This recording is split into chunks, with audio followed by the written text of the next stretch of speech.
there. Yeah. One thing that people overlook on the application that you wish that they would spend a little bit more time on. The instructions. I think, I feel like that was like, but I adore the Common App.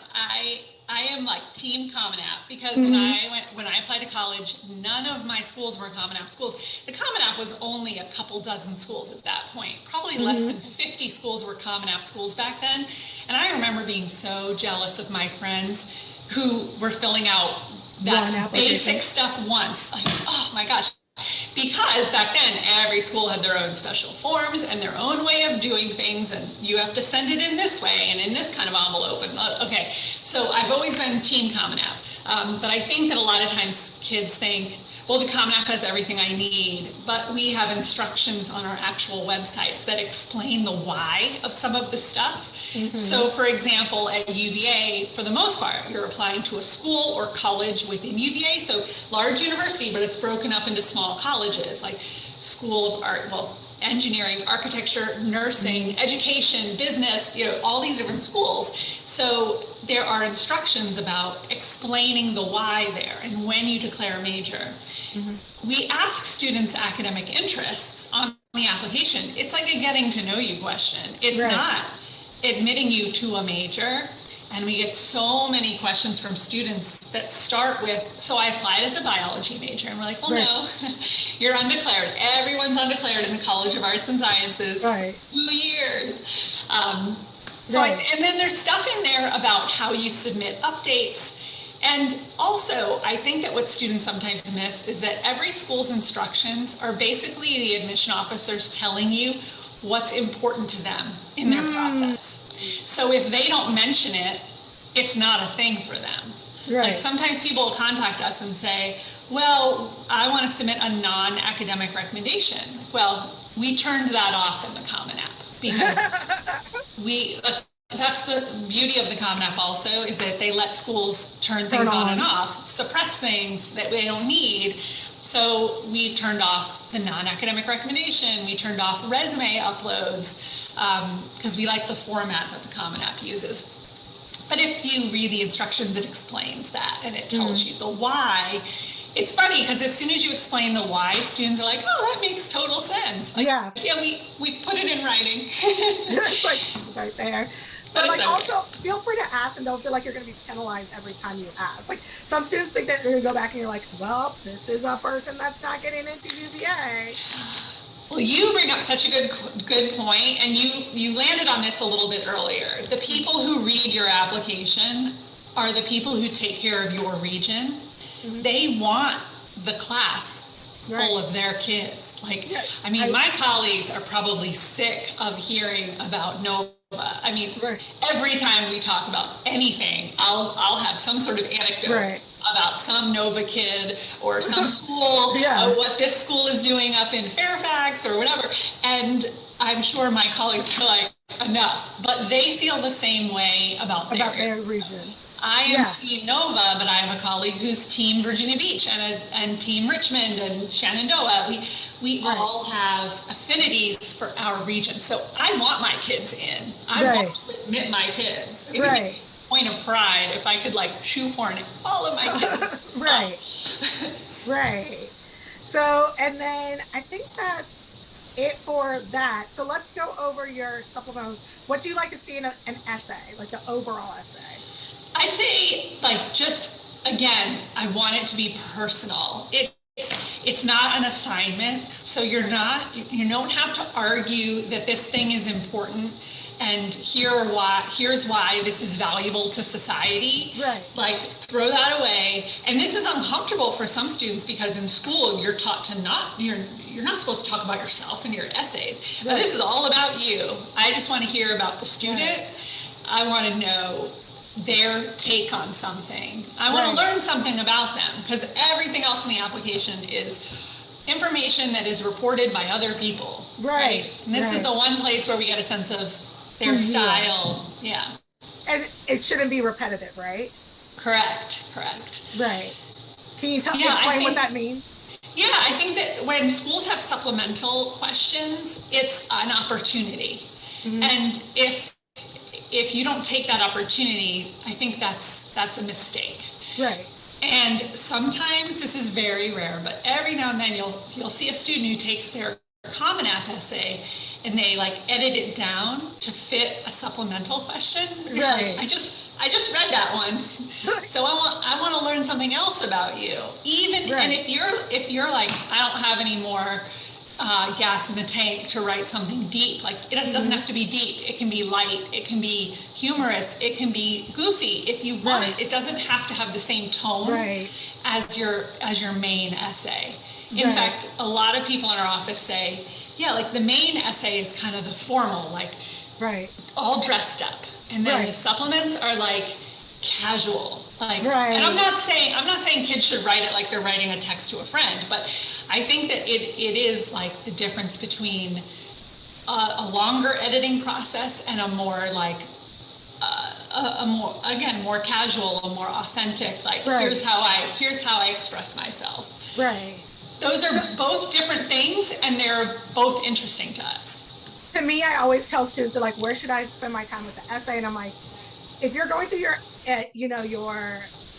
extracurriculars, your service, your 10 things, that you fill in earlier, and you're like, gosh, I wish I could say more about that.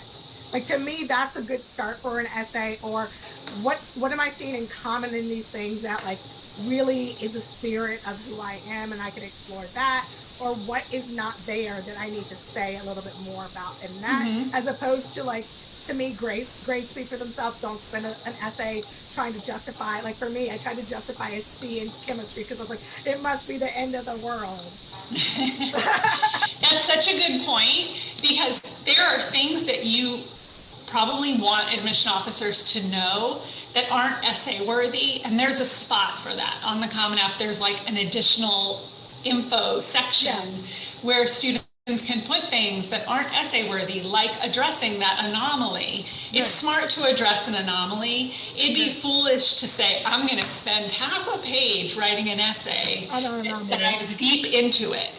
Just address it and say, I was sick and I missed a lot of school, and that's why my grades went down second semester of 10th grade. Like, okay, we got it. It doesn't need to get all that. If it's a desperation like pitch, like a Hail Mary, put it at the end, right? Yeah. Okay, so I'm looking, and for some reason I can't pull it up on your website, but I'm looking at what they say are the questions for this year. So 1, we are looking for passionate students to join our diverse community of scholars, researchers, and artists. Answer a question that corresponds to the school program to which you are applying to, and then we go into each school. Arts and sciences, and I still love this question. What work of art, music, science, math, or literature has surprised, unsettled, or challenged you in what way? And earlier you said not challenge everybody, the world. What challenged you? Yeah, I think this question is tradition at this point. It's been on the application for years. Right. And there are certain things that high school students encounter in school that pop into their minds when they read this. We get a lot of like 1984 as a piece of literature, Guernica, the Picasso painting. Yeah, sorry. I'm like, you were doing another book. Yeah. And some students don't want to write about that because they're like, well, everybody's going to write about it. That's totally fine with me. And like, it's fine if you write about 1984, you're not in trouble if you pick something that's really common, but you better not give me plot summary and tell me why everyone is disturbed by 1984. I know that already. I want to know, how has this thing haunting you? How has it affected you? What is its impact on you specifically? And don't just be like, it was really, really scary when, like, we know that book's like a pretty like, watch the movie book for high school students. I just want a student to focus on themselves and the impact of that thing. Same thing with music. There's like I kind of get a feel of like what songs are super popular with teenagers every single year. But what was it last year? Now I can't remember. It's always the like. Have you had Megan Thee Stallion? No one has gone there. I think they're afraid to because of language, and that's another thing. Like, I'm not a offended if people use things that have adult content. That's totally fine. Right. But don't do there- it for adult content's sake. Exactly. Don't be like, I'm going to really shock them. Shock 'em. Like, we all heard the song, you know, we all heard it. I don't need to know the song is shocking. I need to know, has this song had an effect on you, and what is that effect? Right, right. Has it made you change how you do certain things, or how right. Is it, you know? So there are certain artists that always come up, like Kanye and Taylor Swift are like every year. Bread and butter. Oh, there must be a new song out or a new album out, because I feel like a lot of Drake's gonna come through this year. A lot of Drake. And in the past too, some of his songs in the past, not in the last year, but maybe a few years. Beyonce, yeah. It's weird, not a lot from the Lemonade album, which was surprising, but maybe that's about timing too, because it has to be stuff that's coming out in the fall, you know, late summer, early fall, because it's on people's minds usually. I'm not saying students should be like, what comes out this month? I'm just saying that's just natural. It should be something that impacts you, right? Like, and like allows you to kind of haunt the admissions officer. Yeah. Now, sometimes students will talk about my music, which gets me really excited. But I always say, if you're going to talk about my music, man, you better get it right. You better freaking love my music. Right. I will tell you, there was a student who criticized probably one of the greatest guitar players to ever live, and I won't say their name. Jen, you would know they have like a famous rendition of the national anthem.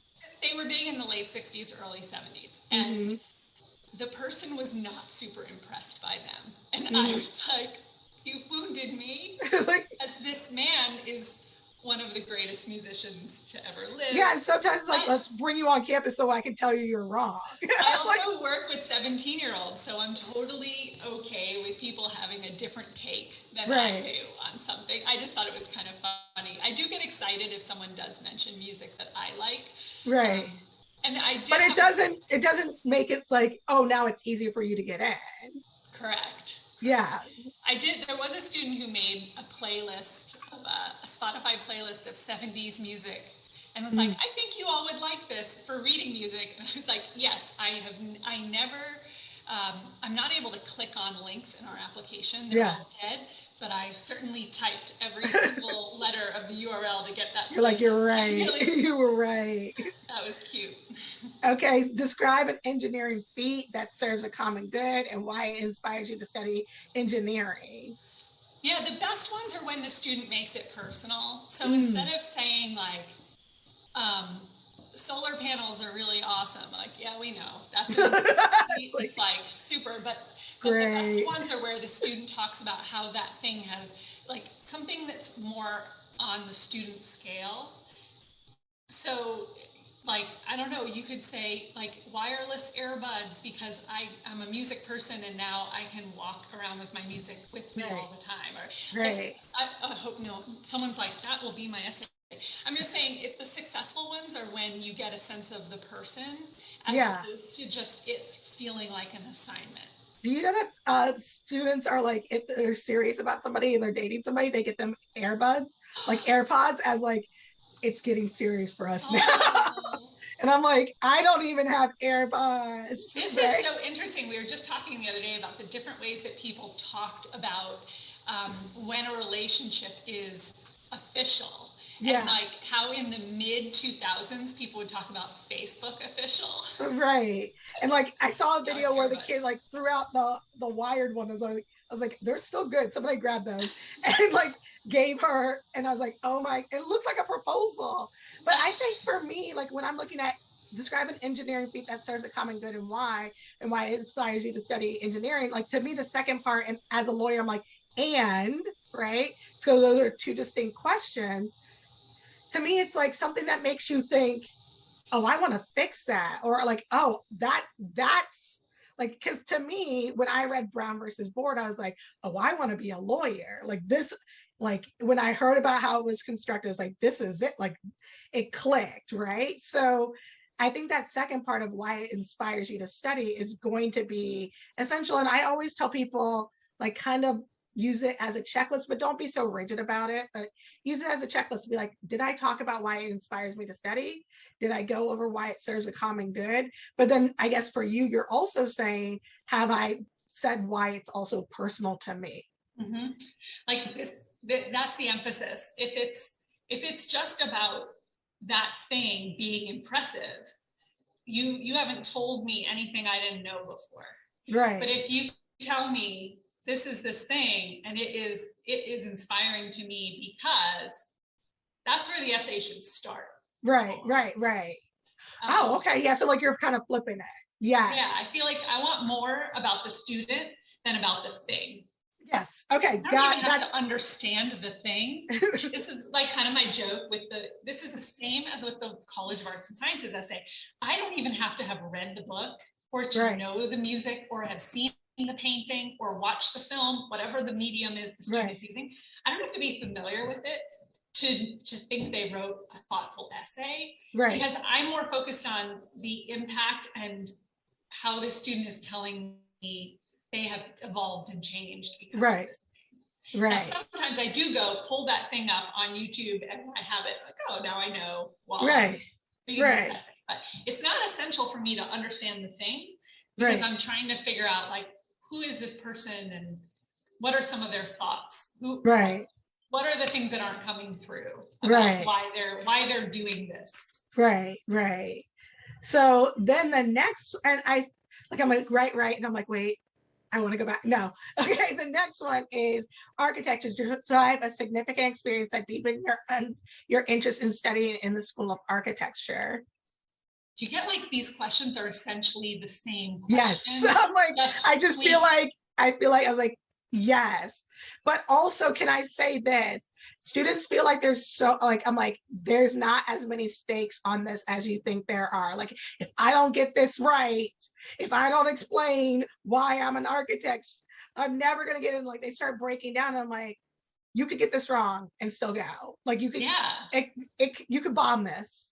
But there's enough ice cream in the bowl that and I feel like that's such a great analogy. There's enough ice cream in the bowl that this is going to work out. Yeah. And like, I don't need to have like a technically proficient essay to say there's interest here. Right. Student. And I'm not talking about interest in UVA because that's not a factor in our review. Like I'm just going to assume if you fill out the application, you're interested. That's good. Yeah. It's interest in this topic, in this subject area. Right. So you don't have to have like grand observations about architecture. Right. You can say, I saw this thing. I don't know. It changed me. Parent took me to see this bridge, or, that's what I'm looking for. Like I was on a bridge and I saw, and I was like, I would do this differently. Yeah. Yeah. And or also, like, I can't believe how they built the Silver Line. I actually think this has been an essay. Like, talking about Merrifield, it's Merrifield, right? Like Merrifield, the development of Merrifield involved architects, urban planners, like landscape art, like they're like figuring out how to situate that site, how to put and for if someone's watching this and they're like, what is Merrifield? It was an undeveloped giant area that now there's like a town center on. Yes. With hotels and apartments and stores, and like everything about it involved people who did all the different things at the school. Right. So I don't need a student to say that they technically know what each of those people did, but they could talk about Merrifield and be like, wow, this thing's inspiring because it required a team to collaboratively decide how to interact with the environment, to situate this thing, to make sure that traffic and building and the environment and everything was certain. I just think like no one has to have it all figured out in their essay. They have to show curiosity about that topic. Like the way I'm kind of thinking of this is like, I would never think of that. Like I'm walking through Merrifield, I'm not thinking of that at all. But somebody who's geared toward architecture is thinking of that. Why are you thinking of that while I'm thinking of like, but where's the popcorn, right? Like an urban planner is like thinking about the inroads and outroads and how you move people around in there and why the parking garage is where it is. And like, they put this thing next to a major intersection and then 495. It's like Right. the average person would be like, that's the worst place to put a shopping center. But Right. also, if you plan it properly, it's brilliant. Yeah, right. And like if you're thinking about that, then that's why you're going into architecture. Yeah. I am never thinking of that, right? So like I'm thinking of like, you know, so and then healthcare, so nursing. I'm sure we're going to run through this really describe a healthcare related experience or significant interaction that deepen your interest in studying nursing. So it's like, why do you care to be a nurse? Like why, Yeah. what drove you, like what got you here? Is that like what you're trying to get at with all these questions? Yeah, essentially like what inspired your interest in this thing? That's it in a nutshell. A lot of the nursing essays are either about a friend or family member who's involved in nursing, or the student themselves, because of an injury or an illness, has interacted with nurses. Right. So they fall into these, like for the most part, those essays fall into those two categories, but they're all different because every student's experience has been different. Right. You know, you don't have to say something totally different, totally unusual. Can we address a YouTube rumor? They said that if a student doesn't put something that makes it about that particular college and no other college in the world, it's not going to work. And to the point where students are now looking up, like, I want to go here because it has this course, blah, blah. I think that course would be really, really interesting. And I'm like, you are wasting words. And also, like when I read that essay, and I've read it a lot now, like in the last 3 or 4 years, I've seen this happen more often. I'm like, this is really boring to me to read about a course catalog. Yeah, I'm sure there are admission officers who get excited over that, but I always feel like this is pandering, and it feels inauthentic. It feels like it's not you. And that's the point of this, is to be you. And if you don't have it, then if you don't have it, you could still get in. If you do have it, you might still get in, because again, ice cream could be there, but it's like you just wasted an opportunity to be you. Yeah. There is an awesome essay that I keep in my like examples of good essays. And when I read it, I literally drew a line where I think the student's essay really ended, because there was this paragraph thrown on the end that was all about UVA. And that's why UVA, UVA, UVA. And I was like, she did not write this originally. This is her essay. Right. And then someone convinced her why this UVA isn't good enough. And you now have to like talk about UVA being so awesome. It's like, no, we know we're awesome. You don't have to tell me I'm here. I believe it. But like, yeah, I think it doesn't have to be school specific. Yeah. And I always feel badly when kids go there, because I know it was fear that made them consult someone, and that person presented themselves as an expert. But really, if they had talked to people in the admission world, they'd know, like, I don't want to read about my own school. I want to meet my kids through this application. And maybe you're like, I went to a lecture at UVA and like that changed me, but like it's because that changed you. Kinesiology is such a unique little experience at UVA. I mean, I feel like we've already gone over it, but kinesiology. Anything to say on that? This is people who are interested in things like nutrition, physical therapy. That's usually where they spend their undergrad. In a kinesiology program, a lot of the students wind up in PT graduate programs. Not that it's the only thing, but if you're on your way to being a physical therapist or a trainer, you probably will want a master's degree in PT. Or even PhD. I could be that.